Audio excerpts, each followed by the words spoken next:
IQ's Takes podcast. Welcome Dethra Giles, an international consultant, best-selling author, and keynote speaker. She is the founder of ExecuPrep, a global brand that provides coaching and leadership development, performance improvement in the workplace, and is also the host of the Happily Ever Employed podcast, and has worked with industries with hundreds of clients and thousands of leaders worldwide. So we are so excited that you could take some time out of your busy schedule to really share your experiences and insight with students and budding entrepreneurs. I think the whole IQ team, we watched your TED Talks. We were just amazed, and you are really a great speaker. So we were so excited to have you here. And first of all, could you introduce yourself and sort of tell a bit about your background and interests? Absolutely. So as you said, I'm Dethra Giles. I call myself the Chief Bridge Architect because what I am a master at doing is helping people build and cross their bridge from I want to be to I am. And that's really the biggest thing that we do at ExecuPrep. People call us from around the world to change their lives and transform their companies. And what they typically come to us saying, no matter if it's construction or engineering or cable or fiber optics, what they're really coming to us saying is there is something that we want to be as an organization that we aren't right now. And so we're masters at helping them build that bridge and cross it from where they are to where they truly want to be and know they can be as an organization. So that's what we're masters of. Yeah, that's so great. And thank you so much for the introduction. Once again, we are so excited to have you on. And well, I definitely am excited to delve a little bit deeper into your professional insights later. I would love to sort of hear about your overall experience and history with entrepreneurship, because an entrepreneurship is a lot of sort of making that gap between I want to be and I am. Right. Right. So what's funny is, and you saw one of my TED Talks, one of the things that is very interesting to people is when I tell them, when I actually started my LLC, it wasn't as much of a struggle as people think. And they're saying, and entrepreneurs will look at me and say, Dethra, do not tell people that entrepreneurship is hard, it's difficult, it's a hard road to hoe. I mean, come on, it was difficult. And what I tell them is, I'm not saying it's not difficult. I'm saying it was an easy transition for me to go from being an employee to an entrepreneur, because as you saw in my TED Talk, I was what we call an employeepreneur. Right. I ran a business before I had ExecuPrep because I ran my career like a business. And I don't just say that as some little catchy thing. I genuinely believe that you are a multi-billion-dollar organization and your career is your product. So for years, I had been the CEO of this company called Detra's Career.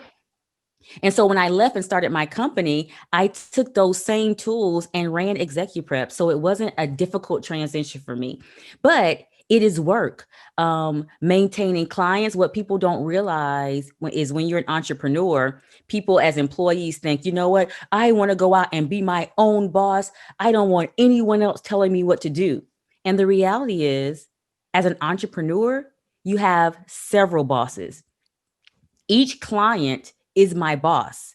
And each client has the ability to hire, fire, promote, and increase my pay. And so I am out here, instead of going to a corporation and pleasing one boss, I am on a consistent daily basis pleasing multiple bosses. But the flip side of it is I absolutely love it. I love the challenge, right? One of the things we say at my company is hard we can do. Impossible takes just a little bit longer. But we love the challenge of making sure all of those customers are pleased and performing at their optimal level. Right. I think the work that you do involves so much creativity and flexibility, and those are huge things for, I guess, an entrepreneur to really take on. So, what do you think are other habits that are really critical to being a successful entrepreneur as you've sort of experienced this and found success yourself? Absolutely. So for us, we work in that performance optimization space. So we go into organizations and we look at their people and we ask, how can you absolutely get your people to perform at their top level? So for us, one of the things that has been the key for success for us in ExecuPrep is going in and seeing what others don't see. As entrepreneurs, we have to almost be clairvoyant. We have to see what's coming that others aren't predicting. I'll give you a great example, especially since I'm in that HR, human resources, and performance optimization arena. I saw teleworking and remote working coming years ago. I wasn't able to predict that there would be a pandemic that really pushed us into this new era of work. But at least 5 years ago, I was telling my clients, you need to get your organization prepared for your employees to be able to be location independent, meaning they can work from anywhere in the world and still perform at a top level and get production at a high rate. And so as entrepreneurs, we kind of have to see the potential solutions to problems that our clients don't even have yet.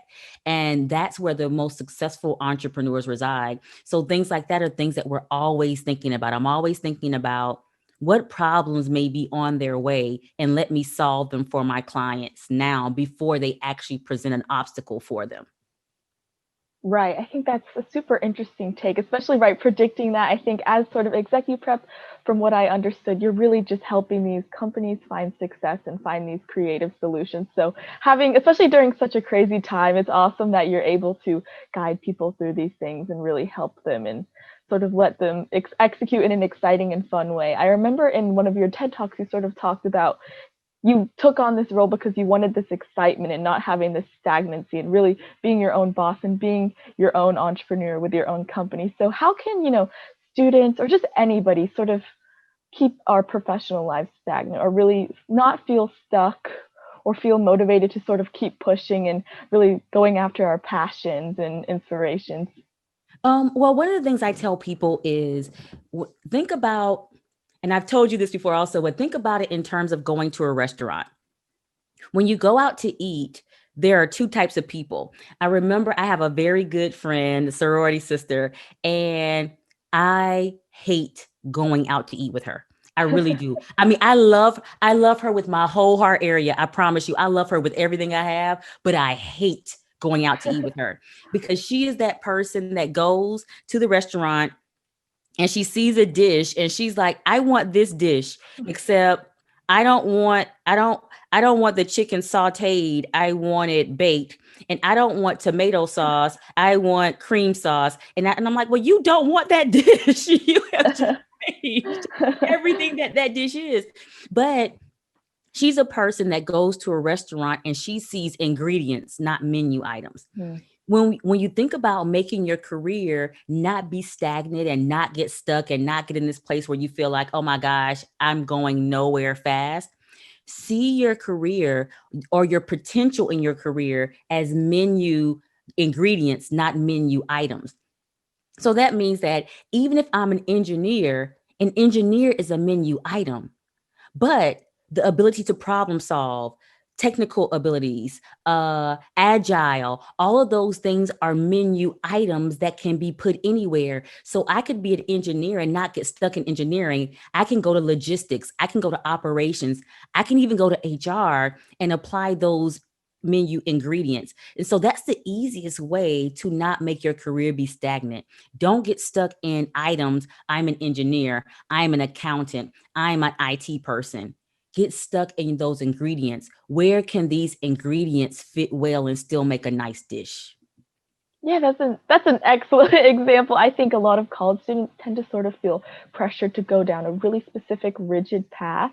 So hearing that you really should be valuing the traits, such as the things that you really feel you have strengths in, it's just really such a sort of a unique take and a very important take, I think. Like just after this, I'm like, wow, I really should be keeping that in mind. And I loved your usage of the word employeepreneur. And I think like you elaborated on that topic a bit. And I just think it's such like an interesting and important take on our everyday lives, not even just in career, just like the way, we carry ourselves every day. And how do you think as students, we can really take action and really get onto the employeepreneur path and having that mindset? Oh my gosh. You know what? I am a person that really values simplicity. Mm-hmm. I remember when I was applying to be a faculty member at the university where I'm currently an adjunct faculty, they asked me what was my teaching philosophy. And on the application, they had like a whole page of lines for me to write. And I wrote one sentence. And my one sentence was, if you can't teach it simply, you probably don't know it well. And that's my teaching philosophy. And so when people ask me things like this, they're waiting on this big grand dissertation of this is how you can be an employeepreneur. And I'm like, no, it's actually really simple. Because what I've learned in my journey of entrepreneurship is that the most impactful things are the things that people can remember and actually apply. No one will remember a dissertation. Everyone will remember a sentence. And so we talk about how to embrace that. The first thing and the simplest thing is to truly identify your career as a business. And it's really that simple. When you step back and say, I'm running a business, and not just some, oh, this sounds cute and it sounds sexy to say that I'm running a business, my career. But when you truly embrace that this is a career, a company and a business, it's a game changer because your boss is no longer your boss. Your boss is a client. And we treat clients very differently than we treat an employer. That person at work that gets on your nerves, and we all have one, we all have one, is no longer just the person that gets on your nerves. They're a client. Because I have clients that drive me up a wall, but I view those clients as those clients will be how I eat, how I pay my mortgage, how my kids go to college, how I go to on vacation. I'm a shopaholic, so it will also be how I buy my next pair of shoes, right? So when you start viewing your career as a business, how you interact with the people that interact with that business changes. And that's the biggest key to being a successful employeepreneur. Yeah, that's such an amazing, I think talking about sort of how you are viewing coworkers as clients and everything in that aspect, sort of building up to that, I guess, final result or just to that pathway is just really interesting. And I think on this journey, I'm sure there are setbacks or just difficulties that come in the way making this adjustment and sort of making this new lifestyle and new mindset. So, how should we handle these setbacks? How do you think we can really take these setbacks and keep going and staying motivated and staying passionate? So when we think about setbacks, we have to think about what what are we learning? Because I don't people will often talk about failures, and for me failures are what I call tuition, right? We have to, there are people that went, I tell people there are people that went to school and there are people that went to life, right? We all have to pay our tuition at some point, no matter how it comes. And so our failures are simply tuition for that success. So if we think of success as the degree, then failure is the tuition, right? And so you're not going to get that degree until you pay tuition. No one, like I loved college. I loved undergrad. I loved being in university. I had a blast. I had a great time. But every year when it was time to pay tuition, I hated it. I mean, Right. I hated knowing that that much money was going, even though I was on the scholarship, so it wasn't like it was my money, but it was still this idea that there is a time I have to buy books. And so all summer long, I worked and earned this money to buy books or to pay room and board. Failures are that. No one looks forward to the time when it, I mean, we love the party on Friday, but we hate the tuition to payment. We hate the payment. We hate the room and board payment, but that's what failure is. Failure is our tuition for our degree of success. Yeah, thank you so much. I think that's so important to really always be keeping in mind. And I guess moving on to a similar topic, I loved your TED talk about talking about sort of having these deeper conversations, especially about the things that are deemed taboo. And I think right now, especially, it's so important that we're having these conversations, really taking action and making well needed changes that have been needed for a really long time now. So, how can like this new generation of students and employees really be passionate and really take the first steps and be catalysts on creating these conversations and changing the things that were considered taboo to really be normal and making these things that we really need to be putting into action?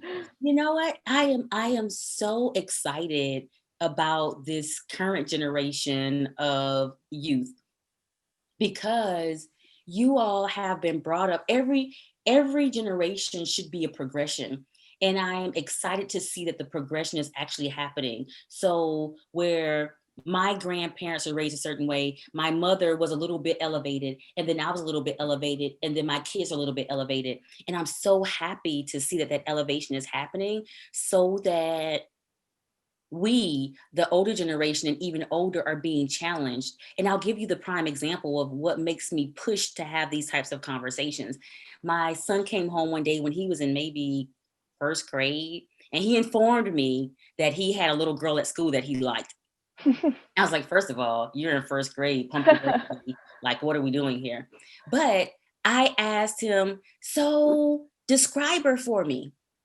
And he described everything but the one thing I wanted to know. He told me she was smart, because he knows in our house that education is a huge deal. We don't do dumb. Like, you need to be intelligent to make it. So he told me she was smart, she was friendly, she was nice, she was compassionate, she liked animals because he loves animals. And I was like, well, what color is she? And he looked at me and said, why does that matter? And I thought, my gosh, he's right, because that's what I'm teaching him, that it doesn't matter. But even I have to remind myself that, you know what, it doesn't matter. It doesn't matter. And the children are learning that. And so what we have to do, the biggest thing that our youth has to make sure they do a good job of, because you all have grown up in this environment where things are truly integrated, where it's very rare that you'll be in a place where there is no one that's different, right? But what we have to do is make sure that we're building the conversational competence to actually have these discussions in a way that is productive and not destructive. And that's where the rubber is going to meet the road. Are we going to make sure that we're building up this muscle to have conversations whereby we disagree, not avoid those conversations, engage in them, and still walk away understanding that we don't have to agree to be on the same page, right? We can have a conversation without a conversion. That's why I can have a conversation with my Muslim friends as a Christian and not walk away hating each other, because I can embrace my Christianity, allow them to embrace their Muslim, and not feel like I have to convert them to be a Christian. Right. So it's that conversational competence that's going to be the thing that takes us to the next level again. Yeah, it's really so unique. I think in my generation, we've been surrounded by so much diversity, whether it's, color, sexual identity, everything, religion. So now sort of seeing lack thereof of this diversity in any setting is a little bit shocking to, I guess, people my age. But I think going into things such as the career world and like the task force, you do see a large lack of that diversity. And it's hard to create those conversations because, right, you want to get hired, you want to sort of be, I guess, cognizant, or you want to be like obedient, but also those changes really need to be made. And it's something like we need to see more women, more people of color, but it's hard to have those conversations. So I think it's really, yeah. But the good thing is that we're starting to, and what has to happen, one of the things that we often forget is that civil rights is a young person's fight, right? And that sounds crazy to say, but when you think about the civil rights movement, think about a Dr. Martin Luther King, think about a Malcolm X, think about a C.T. Vivian, think about a Gandhi. These people weren't 40 and 50 and 60 years old. They were in their late 20s, early 30s. These were young people. And so it is, and what makes it easier for it to be a young person's fight is two things. One, you have to risk a lot to truly do this fight. And people who are older feel like I have too much to risk. Like you said, I want a job. Well, at 25, you want a job. At 55, you need a job, right? So there's a lot. So if a 20-something-year-old gets fired, no kids, no mortgage. If I go to McDonald's and work the fries, I can make enough to cover my needs, right? The other thing is the movement needs financial support. And that type of financial support typically comes from people who are more established. And so what has always been the historical narrative of these types of movements was that the older people funded those young kids being out there. Somebody has to have bail money. That's probably going to be some established person that can shoot a couple $1,000s over at the drop of a dime and say, okay, let's get them out of jail. They're going to need a civil defense fund. Okay, there's probably going to be a more established financial person who's been in the workforce that can shoot money over and say, I'll hire their attorneys. And so that's why it's been this way. So as my generation, our job and on is really to financially support the movement so that people like you can go out and do what they need to do and not have to worry about the finances of it. And so that's how it all has to work together. We have to all do our part. But I'm so glad that people your age are really out there doing your part and even stepping into the workforce, being comfortable enough to ask the questions. Wait a minute. Why are there no people of color here? Right. You know, where are the women? This is odd. Because, Right. like, for example, I tell people when I walk into a place in Atlanta, Georgia, and I see no Black people in leadership, I'm like, that's odd because Atlanta has it's one of the cities in the US with the highest concentration of advancedly educated Black people. So Black people with advanced degrees. And you mean to tell me you couldn't find anybody to be a VP in all of Atlanta? I mean, you literally have the AU Center, which has 4 historically Black universities and nobody? Right. It's unacceptable. It's shocking, and sadly it's the norm in so many places. And I think in the business world there's sort of that stereotype of the type of people that you see in those high up positions, and really hoping that this generation is sort of taking a change and people are taking action. And like you said, it's really people that are more experienced that are helping out these young people and also motivating them and really giving them the spark to keep going and really push for those changes. Right. And it's something that we all have to speak up and recognize it when we see it. And we all have to recognize the impact it's had on us and how there have been times when we have been silent. And so what I try to do is I try to give education, but I also try to give grace for those people who haven't said anything, because I'm recognized, you know what? You lived in a time where it could have cost you to say something, and it can be scary, but you can't stay silent. So let me help you find your voice. Right. Yeah, it definitely is very scary, but something that is hope for the future. And we're seeing so much change and so much discussion around it right now, which is so exciting and so important. And it's really great that people like you with large platforms and, great leadership skills and public speaking are being the ones that are speaking up about this. So that's really awesome. It's fun. Actually, I'll be doing my 3rd TEDx talk coming up in November, and I'll be talking about that. I'm actually talking about it's called Seek, and I'm talking about the erasure of Black women from the narrative of American history. Because there's so many things that we just don't know. So part of the advancement, even as an entrepreneur and as an employeepreneur, is education. We have to educate ourselves on what really, for example, one of the things I talk about in the talk is how Rosa Parks was actually one of the NAACP's best investigators. She was the person they sent to do major investigations, especially around sexual assaults and rapes of Black women. But if you go by what you've been taught, you would never know that. Right. All people know is that she was the old lady who was too tired to give up her seat on the bus. It's like, no, this woman was a powerful, feared and fierce investigator, and we've reconciled her to this little old lady who was too tired to give up her seat. Right. And so a lot of it is just educating ourselves on what actually is. Right. Yeah. There's, I think, so much ignorance and so much, I guess, systemic fault and like the things that we're taught in school. And I think I've been sort of hearing more of those discussions now. And I was not in school too long ago, in elementary school and middle school, where we learned so many of those central things. And I'm hearing so many things for the first time, right? A lot of the pictures from the civil rights movements were black and white in our textbooks when they were definitely taken in color. So it's some of those things that are, it's just, Right. There's almost no words. I mean, and you think about it. I mean, and one of the things I love a quote that is it gosh, I can't think of the it's gonna come back to me soon. But one of the things he says is it's easier to fool someone than to convince them that they have been fooled. Right. And that's kind of where we're seeing this big clash now, because we're trying to show people, hey, you've been fooled. I mean, like, even think about the big controversy between celebrating Columbus Day versus Indigenous Peoples Day. Mm-hmm. And you are hard pressed to tell these people who've been taught their entire lives that Columbus discovered America, right?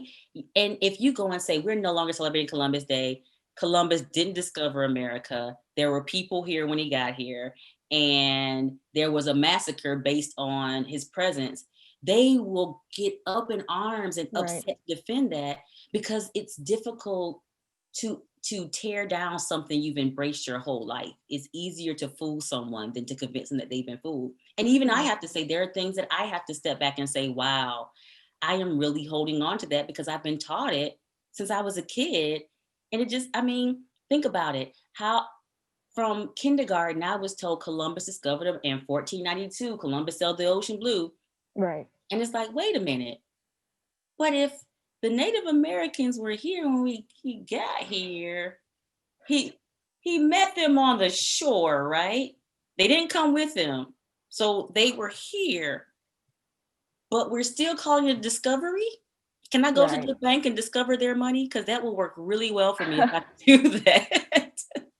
Exactly. There's just so many small little things that are sort of instilled in us at a young age. It's so hard to sort of get rid of them, but I think making the steps are just a good first start, and it's really important to be making those, even though it is really difficult. It is. And even if when you bring it back around to entrepreneurship, these are the conversations that entrepreneurs have.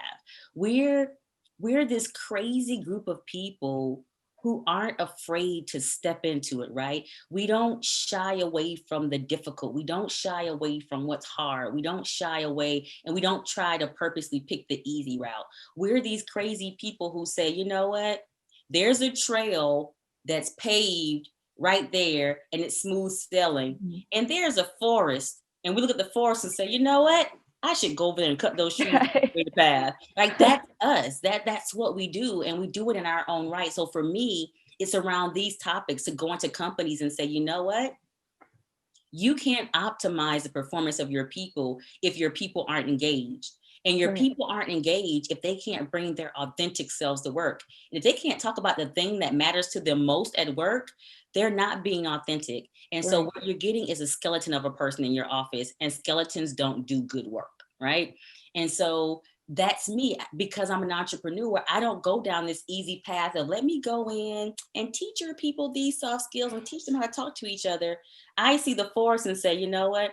Let me chop down these trees of conversational competence. Let me teach people how to have these tough conversations. Because if I can teach you how to talk about race, religion, and politics, that project will be a breeze to talk about.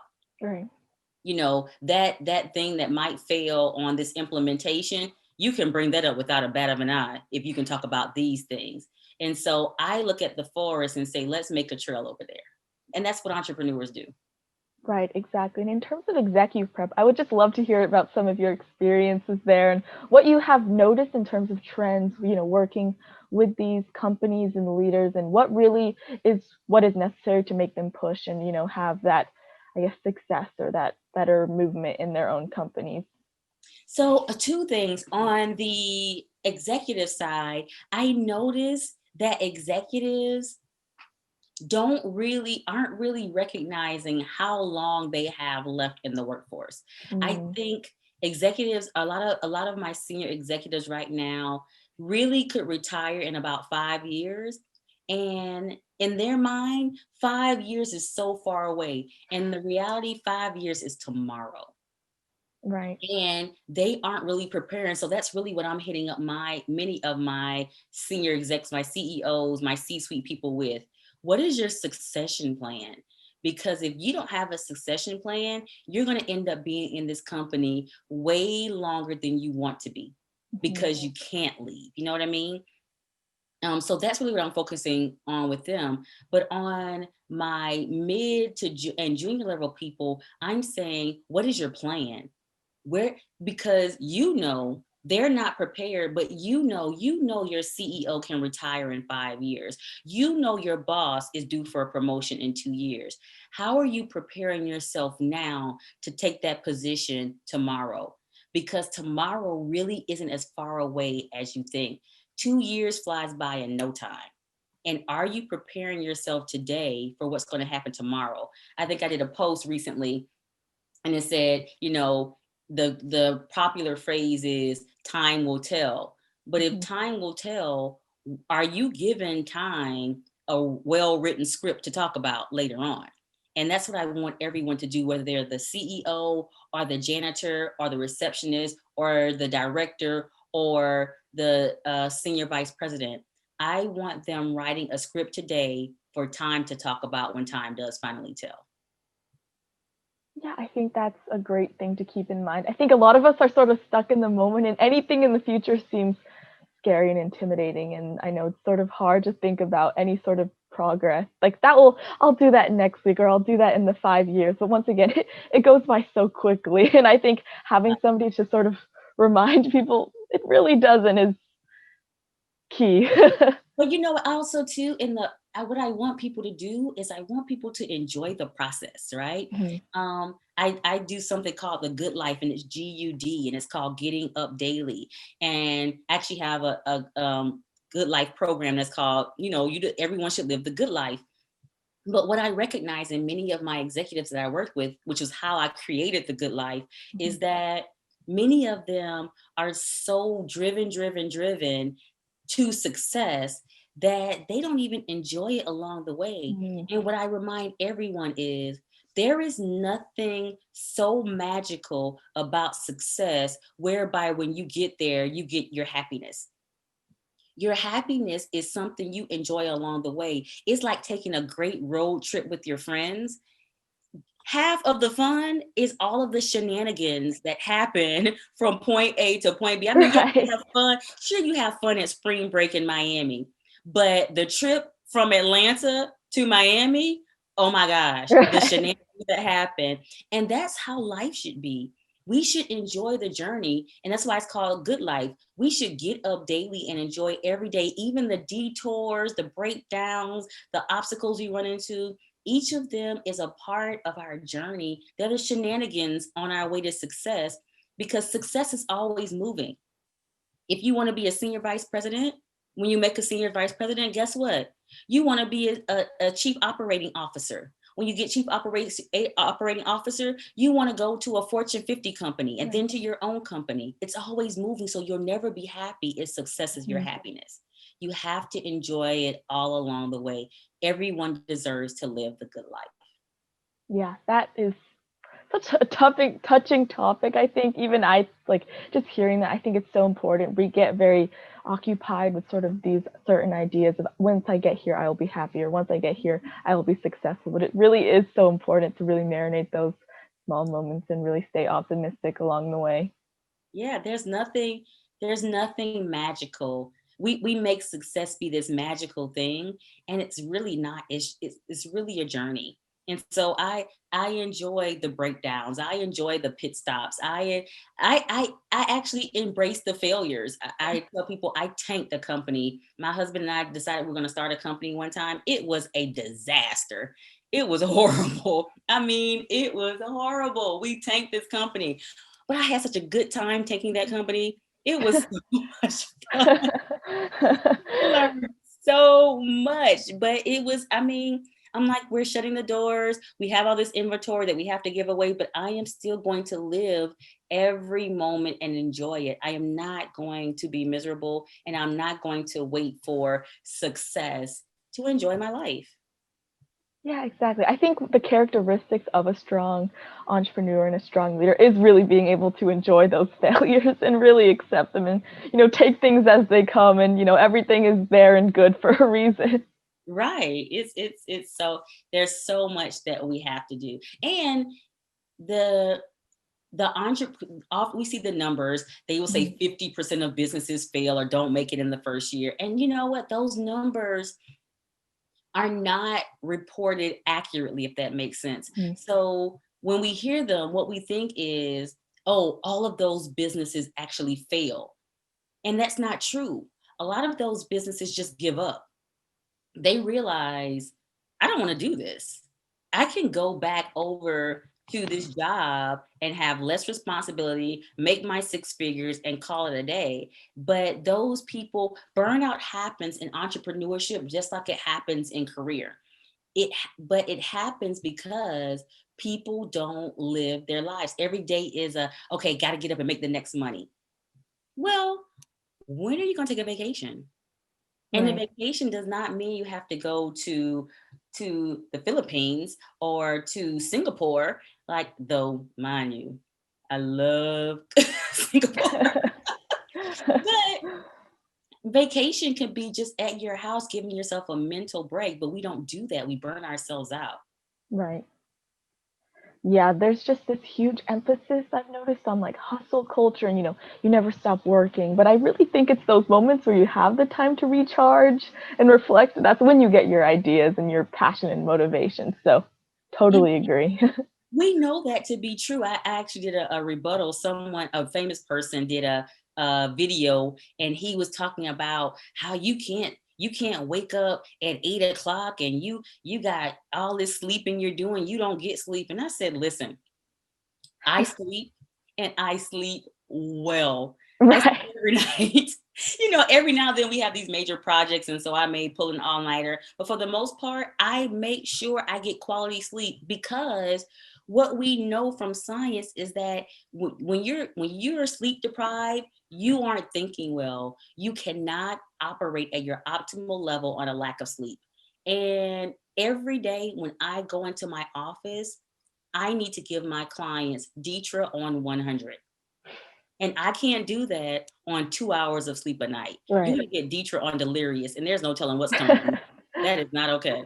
Right. And so I agree with you. I'm not a part of this hustle culture. I mean, you're not going to outwork me. I am going to work my butt off when I'm not sleeping. But when I'm asleep, you cannot wake me up because I am sleeping. So people have to rest. No, I agree so much. I think hustle culture can be very toxic and has this unnecessary pressure to sort of exert yourself when nothing really is benefited through that exertion. So I totally, totally agree. And I don't want to be taking up too much of your time. So once again, thank you so, so much. And it was such a pleasure talking to you. And do you have any last thoughts or anything that you would like to share with, readers of IQ or Emory students, fellow entrepreneurs? Absolutely. Well, one, I want to make sure you know how to get in touch with me. So you can follow me basically on all social media platforms. I'm Dethra Giles, and that's Dethra. And the Giles is with the Giles. So you can find me that way. Reach out to me, dugiles@execuprep.com. And the biggest thing I want to leave you with is that success is absolutely within your grasp if you're willing to work, if you have an idea, if you're going to make that idea come to fruition. But no matter what, enjoy the journey. Don't let success be your final destination. Let the journey be the success of it all. If you enjoy the journey, you have been successful. And find out what your purpose is and fulfill it. Don't do what mom and daddy sent you off to do. You went to college to be a doctor. You don't even like blood. Don't do it. Find your purpose, because that's the gap in the earth that you were meant to fill. What you were created for, there's a hole here with it. And the longer you don't feel that purpose, people are falling in the hole that you were meant to fill. Your job is to fill that hole so no more people fall in. That's really what success is about. Thank you so, so much. And once again, everyone, thank you so much for tuning into this episode of IQ's Take. And thank you so much to our guest teacher who has given EVM and Ox Ventures so many great guidance opportunities. And we wish you the very best in all of your future opportunities and amazing pursuits. And cannot wait to work with you more and tune into your next TED Talk and really just keep updated. I know I'm super excited. And once again, thank you so, so much. Thank you. Thank you.